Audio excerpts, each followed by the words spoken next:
A man named Salvador Dali once said, "Have no fear of perfection, you will never reach it," portraying that no one in society is perfect and never will be, and everyone makes mistakes. But the hardest part is not accepting that mistake or sin, but to forgive that mistake. Over the world, throughout many religions and rituals, there are ways to forgive people and cleanse and reorientate yourself. Today, I'll be focusing on the process of forgiveness, and the two main religious societies I'll be focusing on is the Catholic and Buddhist societies.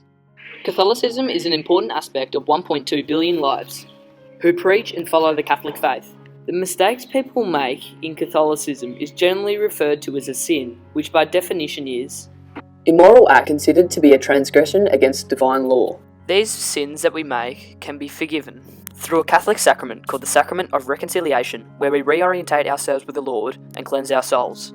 It is considered one of the most unique and beautiful sacraments of the Catholic Church. It began when Jesus was sent down by the graceful Lord to take the penalty of our sins so God could be closer to us. But it wasn't until 1551 when the Council of Trent more precisely defined the nature of reconciliation and was officially declared a sacrament of the Catholic Church. In one of Jesus' teachings, he thoroughly explains that if you do not forgive the man that has sinned against you, you are also displaying an act of a sin. And also a variety of different teachings which thoroughly displays the importance of forgiveness in the Christian Church. Overall, forgiveness in the Christian community is seen as an essential teaching. Next religious society, Buddhism. The name Buddhism comes from the word Buddha, which means to wake up, and this means Buddhism is a philosophy of awakening. There is no creator or God with the power to punish or forgive. However, forgiveness is an essential teaching in the Buddhist way of life, including how to forgive ourselves and others. Forgiveness practice is about liberating your own feelings and finding meaning in the worst of life's events. You practice forgiveness to be free of the inner violence of your rage, and do not abandon the pursuit of action. Not forgiving is a rise to much suffering. Buddhists believe it's a good method, including meditation towards inner peace. Buddhism teaches that we should try to develop our intellectual capacity to the fullest and understand the way of life more clearly. Buddhism is very firm in the way they teach their community about forgiveness. Buddhism teaches about the importance of a peaceful mind and function of life. Buddhists also teach about how important forgiveness is for reaching a peaceful lifestyle.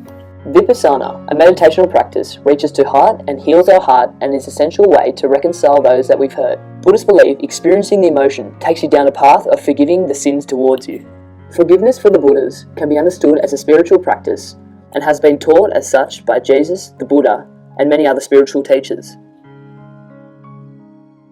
Although there may be different ways in perceiving forgiveness, overall the Christian faith and the Buddhist faith both highly value the aspect of forgiveness.